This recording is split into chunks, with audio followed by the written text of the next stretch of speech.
बिस्मिल्लाहिर्रहमानिर्रहीम। अस्सलाम वालेकुम नाज़रीन, आप यूट्यूब चैनल देख रहे हैं। मैं इमरान खान हूँ। इमरान खान साहब की जान एक बार फिर ख़तरे में है। कुछ अहम ख़बरें हैं इमरान खान साहब के हवाले से मैं आपके साथ शेयर कर देता हूँ। एक तो सबसे पहले आप ये जहन में रखें कि मरीम नवाज़ ने और उनके मीडिया सेल ने और उनकी पार्टी के अहम लोगों ने इमरान खान साहब को माजी में पहले फितना करार दिया, उसके बाद उनके बारे में कुछ वीडियोज़ बनाई, एक मखसूस प्रोपेगेंडा किया गया और फिर उन्हें जान से मारने की धमकियाँ भी दी गईं।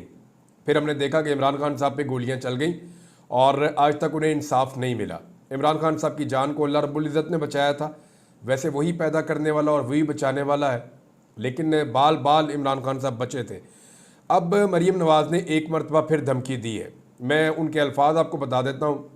मरीम नवाज़ ने कहा कि मैं ये पेशगोई करके जा रही हूँ कि ये फितना भी ख़त्म हो रहा है और इस फितने की फितनाबाजी भी ख़त्म हो रही है। तो ये मरीम नवाज़ साहिबा ने कहा और एक मरतबा फिर इमरान खान साहब को जान से मारने की धमकी दी है। ये वज़ीर आला पंजाब है।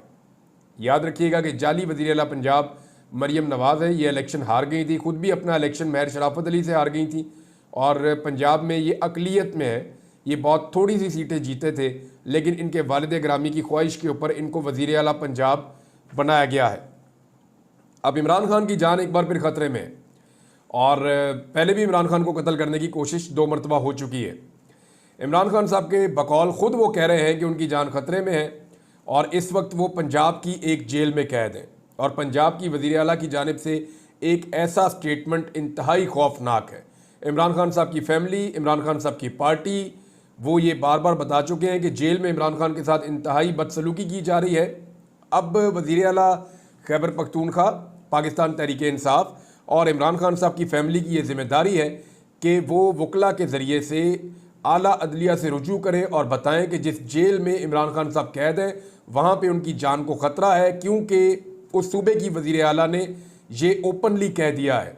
अब बजाय इसके कि इमरान खान साहब को इस सूबे की जेल में रखा जाए, मेरे ख्याल में उनका सूबा तब्दील किया जाना चाहिए और खैबर पख्तूनख्वा भी हो सकता है, कोई और सूबा भी हो सकता है, लेकिन इमरान खान को वैसे रिहा ही किया जाए तो ज़्यादा बेहतर है, क्योंकि निज़ाम इमरान खान से लड़के देख चुका है और निज़ाम को बुरी तरह शिकस्त हुई है, लेकिन इमरान खान हार नहीं मान रहा है। मिसाल के तौर पे इमरान खान साहब का आप कल वाला स्टेटमेंट देख लीजिए कि कल ही इमरान खान साहब ने कहा कि मुझे मिलिट्री कोर्ट में ले जाओ या जहां मर्जी ले जाओ, एक कदम भी अपने मौक़िफ़ से पीछे नहीं हटूंगा, अवाम के हुकूक और जमहूरियत के लिए मैं डटा रहूँगा, कोई डील नहीं होगी, ये इमरान खान साहब ने कहा। फिर इमरान खान साहब ने यह भी कहा कि जानवरों को भी ऐसे नहीं रखा जाता जैसे मुझे रखा गया है। ये वो आदमी है जिसने शहजादों की तरह अपनी पूरी ज़िंदगी गुजारी है और आज वो इस कौम के लिए, आप लोगों के लिए, आप लोग सुन रहे हैं, उसने अपने आप को किस हाल से दो चार कर दिया है। बार बार उसे डील ऑफ़र की गई, कब कब इमरान खान को क्या क्या डील ऑफ़र की गई वो मैं आपको अभी बताता हूँ। ये रिकॉर्ड पर रहनी चाहिए चीज़ें। लेकिन मरीम नवाज़ का कंडक्ट अगर आप देखें तो ये एक सैडस्ट माइंड सेट है। मरीम नवाज़ जो है वो एक सफाकियत है उनके दिमाग में। उसका अंदाज़ा आप यहाँ से लगाएं ना कि बच्चे निकले एहतजाज करने के लिए, मार मार के बच्चों को लहू लहान कर दिया, बजाय इसके कि बच्चों से माफ़ी मांगी जाती और ये कहा जाता कि बच्चों कोई गलत फहमी हुई है या हम इंक्वायरी करवा लेते हैं, बच्चों को उठाकर जेलों में डाल दिया, उन्हें लॉकअप्स के अंदर बंद कर दिया। तो ये सफाकियत की इंतहा है। जो शहीद अरशद शरीफ की डेड बॉडी के साथ मरीम नवाज़ ने किया वो सफाकियत की इंतहा है।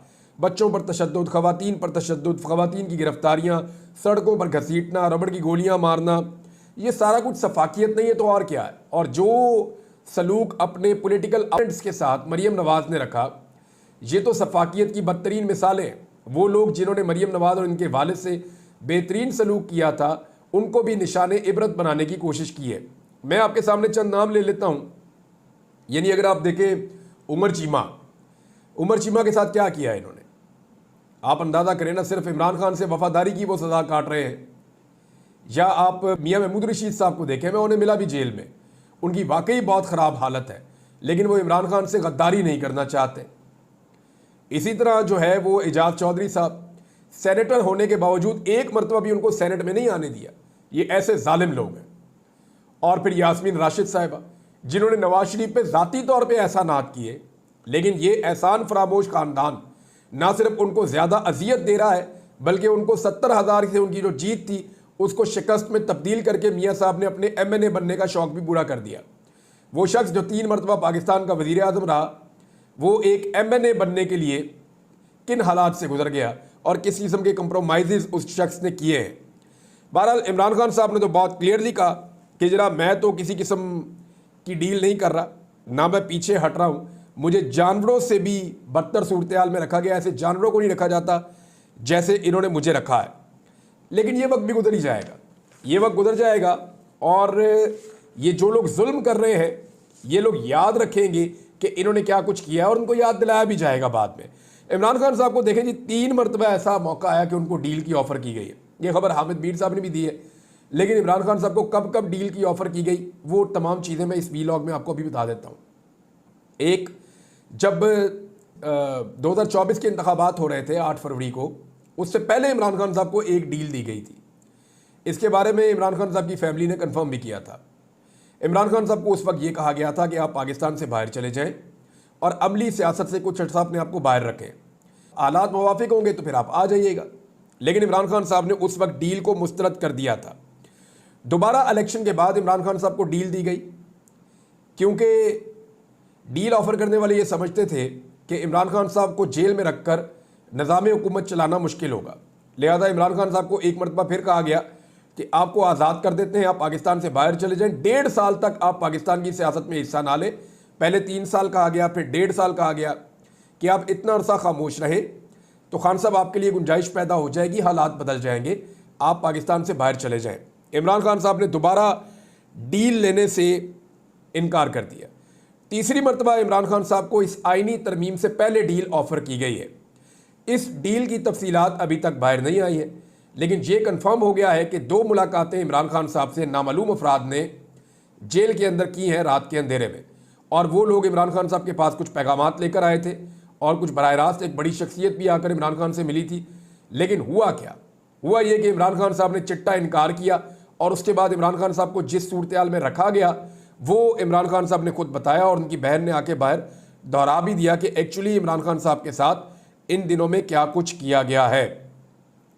पाकिस्तान तहरीक इंसाफ की जानिब से एक जो है वो ऑर्डर जारी किया गया है और ये कहा गया है कि तहरीक इंसाफ के तमाम MNAs, तहरीक इंसाफ के तमाम सेनेटर्स और तहरीक इंसाफ के जितने भी इस्लामाबाद में वकला तंजीमों के लोग और अहम ओहदेदारान मौजूद हैं, उन सब की ये ड्यूटी लगाई गई है कि वो तमाम लोग पहुँचे इस्लामाबाद हाई कोर्ट में आज के दिन, क्योंकि आज के दिन इमरान खान साहब का एक बड़ा अहम केस इस्लामाबाद हाई कोर्ट में लगा हुआ है।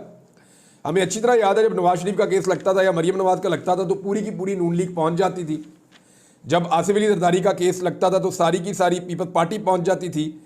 लिहाजा अब ये कहा गया है कि तमाम लोग पहुंचे और ये तोशा खाना का बरीयत वाला केस है, जहां इमरान खान साहब को बरी किया जा सकता है, इसमें हाज़िरी तमाम लोग यकीनी बनाएं। इस्लामाबाद हाई कोर्ट में ये केस लगा हुआ है, लिहाजा सब लोग यहाँ पे पहुँचे और आपके आने से फ़र्क पड़ेगा। ये पाकिस्तान तहरीक इंसाफ ने अपने तमाम अरकान असम्बली, अपने तमाम पार्लियामेंटेरियंस जिनमें सेनेटर्स भी शामिल हैं, उन तमाम को ये अहकामात जारी किए हैं। गंडापुर साहब ने एक स्टेटमेंट दिया है और उनका स्टेटमेंट बहुत इंपॉर्टेंट है इस मौके पर। गंडापुर साहब ने कहा कि इमरान खान साहब के साथ जो बदसलूकी की जा रही है इसके ऊपर मैं वार्निंग दे रहा हूँ कि इमरान खान साहब की मुलाकातों को खोला जाए, पाबंदी ना लगाई जाए। इमरान खान साहब के खाने के मामला जो है उनको दुरुस्त किया जाए। इमरान खान साहब को जो एक्सरसाइज है उसकी इजाज़त दी जाए, क्योंकि देखें उनकी टांग पे गोलियां लगी हुई हैं और उनको अपनी टांगों की एक्सरसाइज करनी होती है। जब आप उनसे साइकिल ले लेते हैं या आप उन्हें एक्सरसाइज नहीं करने देते तो उनको प्रॉब्लम होती है। हमें ये याद रखना पड़ेगा कि इमरान खान साहब की उम्र 70 साल से ज़ायद है। वो बेहतरीन वर्जिश करके अपने आप को एक मजबूत इंसान के तौर पर या एक फिटनेस के एतबार से वो अपने हम असर सियासतदानों में सबसे बेहतर है। तो इमरान खान साहब को आप एक नौजवान की तरह ट्रीट नहीं कर सकते। उनकी कुछ मजबूरियां भी हैं, उनकी उम्र भी ज़्यादा है, उन्हें गोलियां लगी हैं हाल ही में, लिहाजा उन्हें एक्सरसाइज की ज़रूरत है। तो अली बिन गंडापुर साहब ने कहा जी एक्सरसाइज की जो उनसे फैसिलिटी वापस ली जाती है वो ना ली जाए, और अगर दोबारा कभी बिजली बंद करने की शिकायत आई तो हम पहले से ही आपके दिन गिन रहे हैं। हम पूरे पाकिस्तान को बंद करने का ऐलान कर चुके हैं और पूरे पाकिस्तान को बंद करेंगे। हुकूमत से हमने जान छुड़ानी है और इनको अब भागने का मौका भी नहीं मिलेगा। हमें मजबूर ना करें कि हम अमन को छोड़ दें। हम हमेशा पुरअमन रहे हैं, हमें मजबूर ना किया जाए कि हम अमन का दामन छोड़ दें।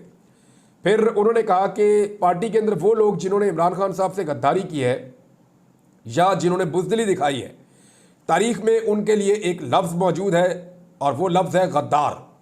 तो ये लोग गद्दार हैं और उनकी पार्टी में कोई गुंजाइश नहीं है। अब पार्टी में कमज़ोरों, गद्दारों और बुज़दिलों की कोई ज़रूरत नहीं है।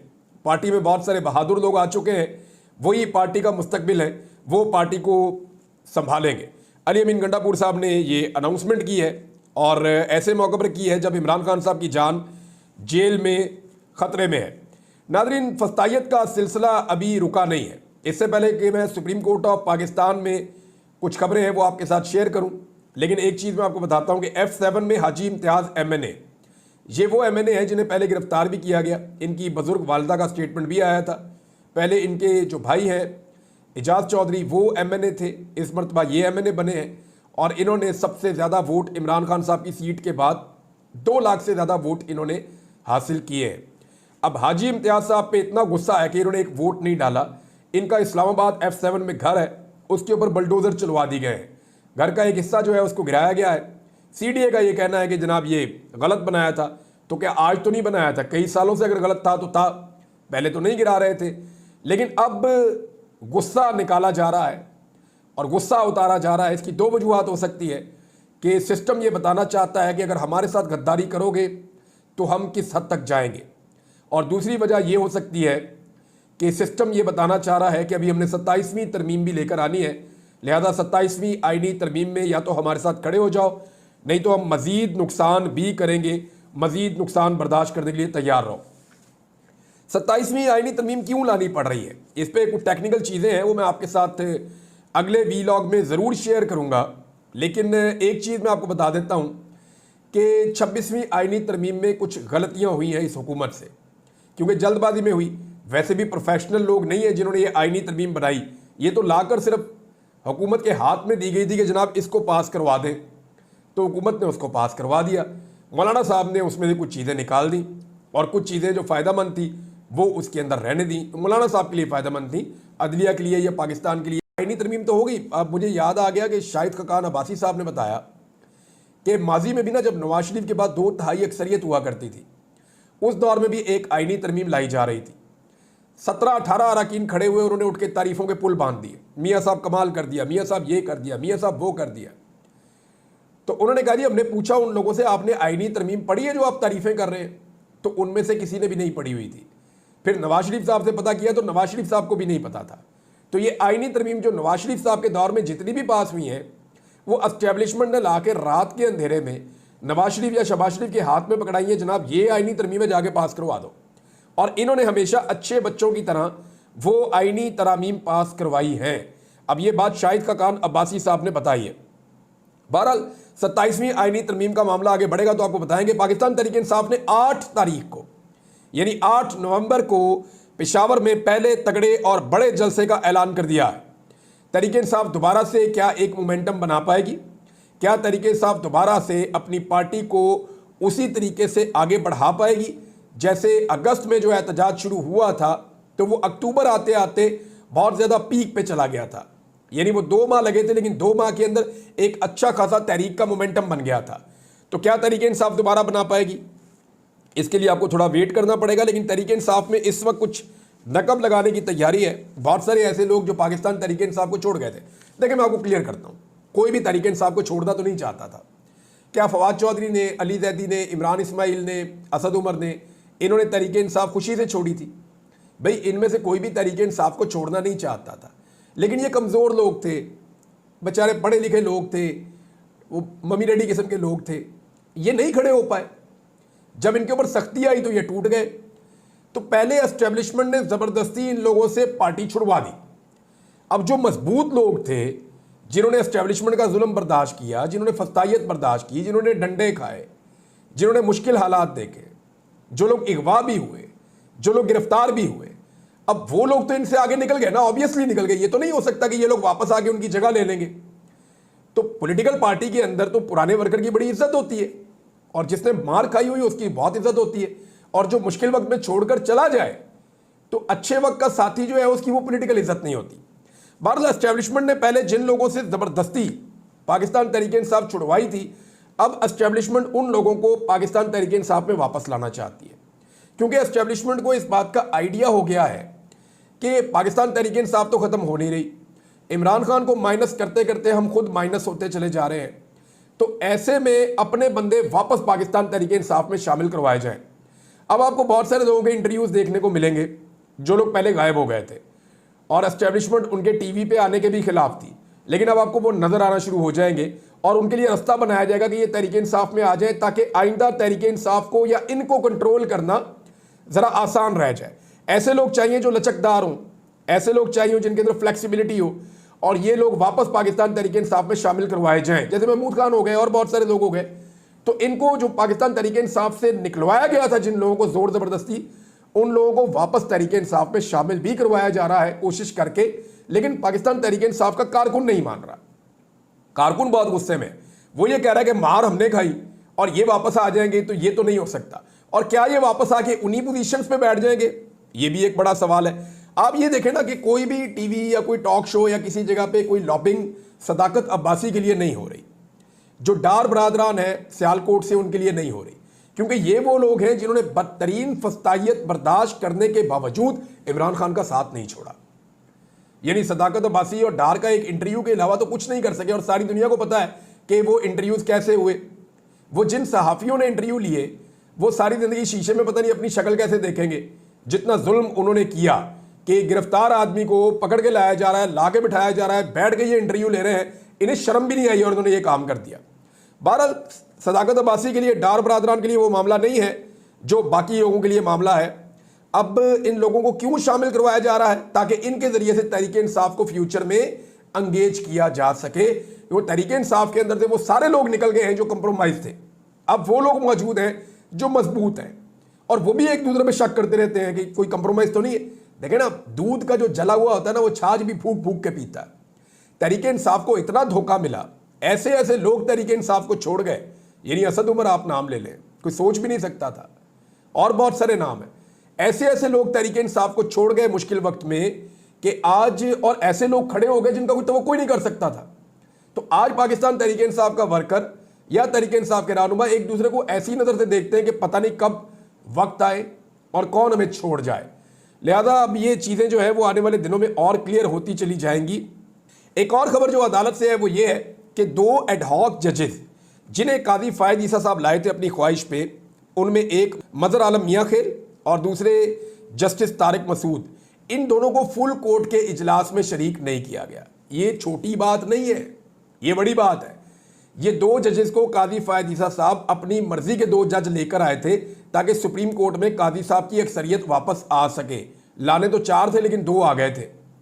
तो अब मामला ये है कि फुल कोर्ट के इजलास में इनको नहीं बिठाया गया। इसका मतलब है कि सुप्रीम कोर्ट ऑफ पाकिस्तान का जो मूड है वो नहीं है जो काजी फ़ायद ईसा का था। और काजी फ़ायद ईसा साहब ने मुनीब अख्तर साहब को जिन एतराज़ात के साथ हटाया था, उन एतराज़ात को भी रद्दी की टोकरी में डाल दिया है जस्टिस याया अफरीदी ने। फिलहाल तो ये चल रहा है। मैं आपको फिर कहूँगा कि अभी भी जस्टिस याया अफरीदी साहब के बारे में किसी नतीजे पर आप नहीं पहुँच सकते जब तक कि वो पाकिस्तान की आवाम का बैंडेड पाकिस्तानियों को वापस नहीं दे देते।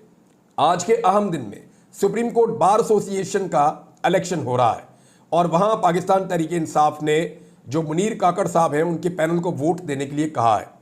लिहाजा एहसन भून साहब ने और आज़म नज़ीर तारड़ साहब ने जो आइन के साथ किया, जो सुप्रीम कोर्ट के साथ किया, उसके बाद तो मुझे नहीं लगता कि इनको वोट डालना चाहिए। वकला को अपनी ज़मीर की आवाज़ के मुताबिक वोट डालना चाहिए। अपने ज़ाती ताल्लुकात, अपने पुराने ताल्लुकात और ज़ाती मफादात को एक साइड पे रखें, पाकिस्तान के लिए, आइन के लिए और अदलिया के लिए अपना वोट कास्ट करें। नाज़रीन, कुछ जजेस के हवाले से बड़ी खौफनाक कंपेन तैयार हो रही है। ये कंपेन क्या है, इसको कब और कैसे लॉन्च किया जाएगा, ये चीज़ें मैं आपको बताऊंगा अगले वीलॉग में। अब तक के लिए इतना ही। अपना ख्याल रखिएगा, अपने इस चैनल का भी। अल्लाह हाफिज़।